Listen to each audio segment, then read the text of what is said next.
from News 5. I just wanted to know, since it's gonna be shown or streamed in 16 different countries across Asia, um, how do you plan to manage the pressure that comes along with the project? Or have you told the actors in terms of managing it? I think this is really special for us because it's not just for the local Filipino audience; it's for 16 countries all around the world.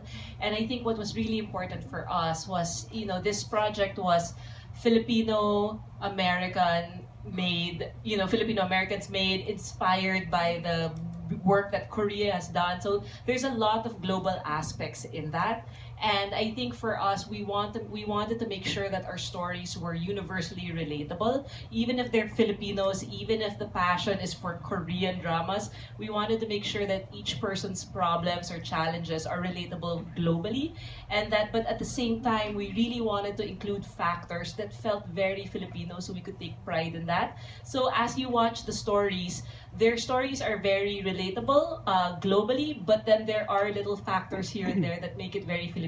You see the mannerisms, the food that they eat, the street food that they eat, shots of Metro Manila all over. So that's what we hope to show is that, globally we're all the same. We all have the same challenges, but we really want to take pride in Filipino culture as well. Oh, I'm so looking forward to that. Filipino pride. Okay. Next question. Yes. Can we have? Oh, okay. We have a few. Okay, we'll get to you. Yes. Hi. Hi, I'm John Weiner from Kumako.com. I'm a lifestyle blogger. Can you tell us maybe a story behind choosing the artist that's going to be portraying the roles of the Filipinos who are in this movie? Do you call this a movie, a series? It's a series. All right. Can Oh, you I'm tell so us sorry. I'm not part of. I'm so... Can you tell us a story about choosing the artists for?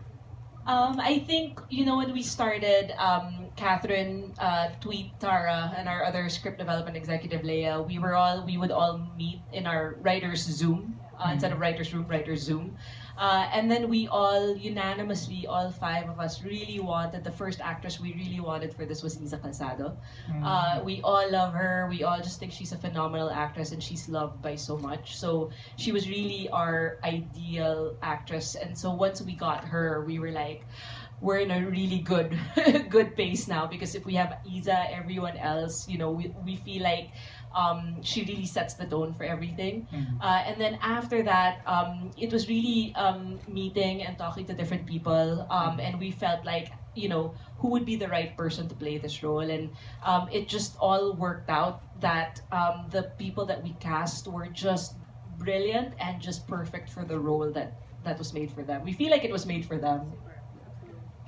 But nothing specific, like this particular artist should play this role.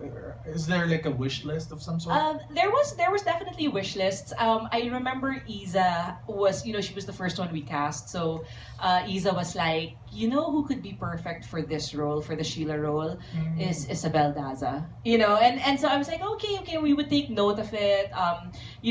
Sue and I had worked previously on a project, and I thought Sue is such a chameleon. She can play any role. And I was just more of like, I just need Sue.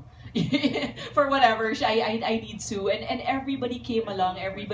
We met with everybody. And really, it just revealed itself as, he would be perfect as Jake.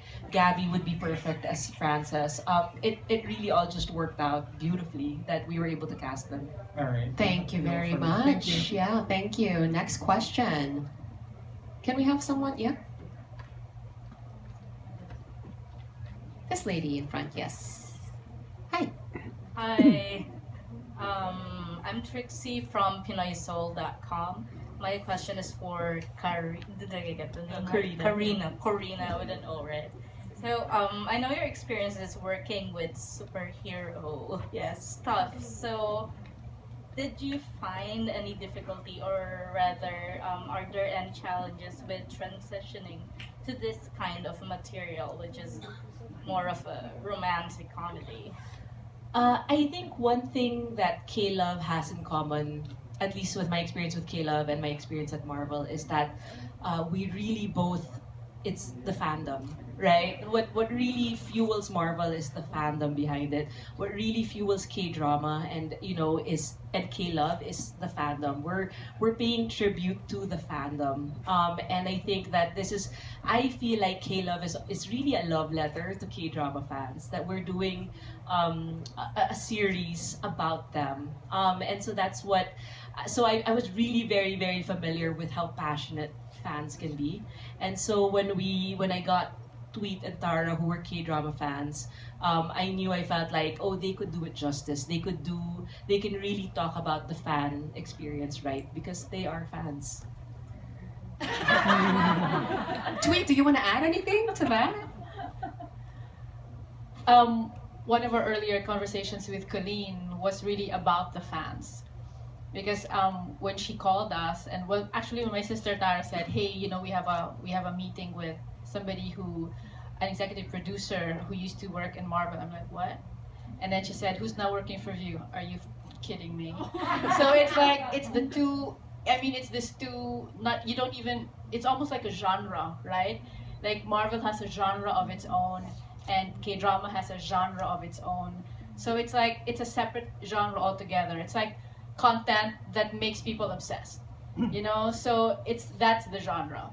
So when you watch Marvel, and I'm a fan, and you join the chat group, right? You join a Facebook group. When you do that, you're a fan. And I joined that after Endgame, and I joined after Reply 1988. So there. A Facebook group joining official fandom. Yes, there is such a thing. Next question, please. Over there? Yeah, the gentleman over there. Hi. Hi. Hi. Since the topic is about K-drama, K-drama, will there be some scene in reference to the K-drama, popular K-drama series? Are you going to show clips of that or any reference that we'll be watching out? There will be, but I don't want to spoil it for anyone. I think that we definitely don't want to say, because I think that's the fun part that K-drama fans will have, is kind of guessing and who we're referencing. Even the stories of our characters are kind of referenced to K-dramas as well. So I think that's the fun part of our fans when they watch the show. Fair enough. Well, you're lucky because we get 3 episodes, right? In the episodes. screening later. So make sure you stick around for that. We have time for one more question. Yes. One more.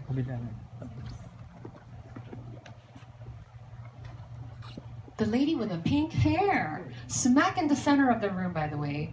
Hi, I'm Nadi from Inquirer, and I just wanted to ask now, since it's related to K-drama and all, how many episodes will K-Love encompass, and will it stay true to the K-drama format na 1 hour per episode? And if so, were there challenges into pulling away from the regular Pinoy telenovela style?